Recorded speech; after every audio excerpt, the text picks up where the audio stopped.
Pada kesempatan ini, kita akan membahas dua hal penting yang jarang disadari anak-anak Tuhan ketika memperingati peristiwa Jumat Agung.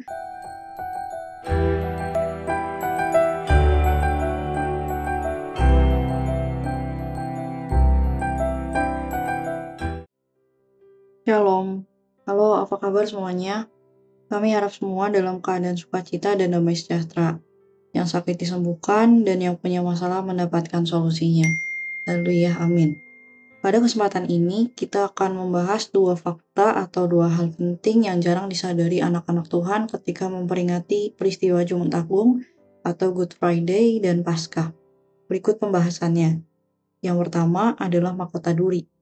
Mahkota duri adalah mahkota yang terbuat dari duri asli, merupakan sebuah bentuk hinaan kepada Yesus sebagai Raja Israel, yang disebutkan di dalam Matius 27 ayat 27 hingga 30. Mahkota duri yang dipakaikan kepada Yesus bukanlah bentuk sisaan umum yang dilakukan kepada para terpidana mati pada waktu itu. Perlakuan tersebut hanya dilakukan kepada Yesus. Saat itu, seluruh serdadu berkumpul dan memakaikan Yesus jubah ungu, sebuah mahkota duri, dan sebuah buluh untuk tongkat. Sebagaimana tradisi masa itu, jubah ungu, mahkota, dan tongkat merupakan atribut resmi seorang raja. Mereka menganyam sebuah mahkota duri dan menaruhnya di atas kepalanya, lalu memberikan dia sebatang buluh di tangan kanannya. Kemudian mereka berlutut di hadapannya dan mengolok-olokkan dia, katanya, "Salam, hai Raja orang Yahudi," yang disebutkan di dalam ayat yang ke-29. Menurut Museum Lembaga Alkitab Indonesia, tanaman yang digunakan untuk membuat mahkota duri bernama Latin Paliurus Pina Christi.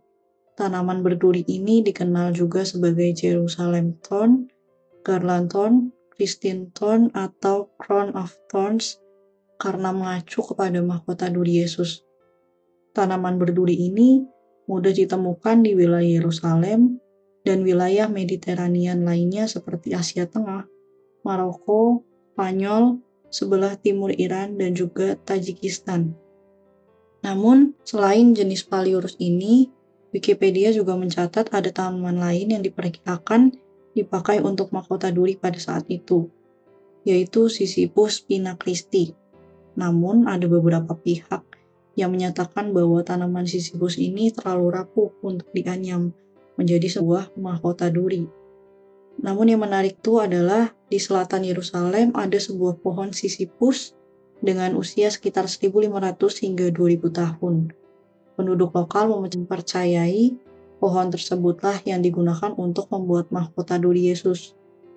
Panjang duri pada mahkota itu sekitar 5 hingga 10 cm.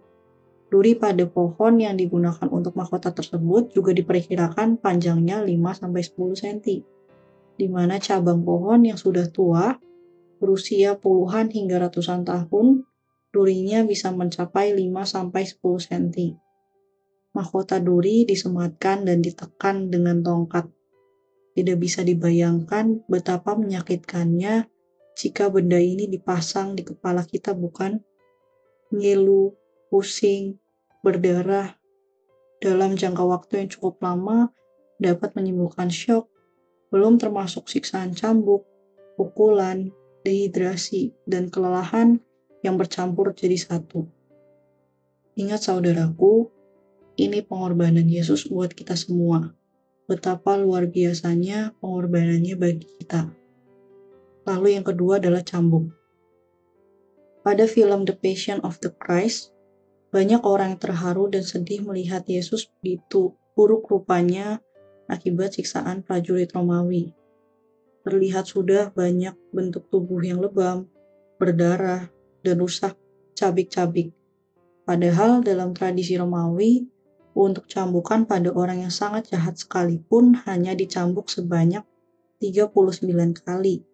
Tapi cambukan pada Yesus tak terhitung, lebih dari itu. Tahukah saudara seperti apa bentuk cambuk yang digunakan oleh para prajurit Romawi tersebut? Bukan sekedar cambuk umum yang kita bayangkan. Ini adalah cambuk yang super, bercabang lebih dari satu, berujung besi bulat. Bahkan ada yang berbentuk bengkok dan runcing. Digambarkan secara nyata di dalam film tersebut. Ketika cambuk tersebut menancap melekat, kemudian ditarik sehingga daging Yesus pun cabik keluar diiringi dengan darah yang menyembur dan mencucur.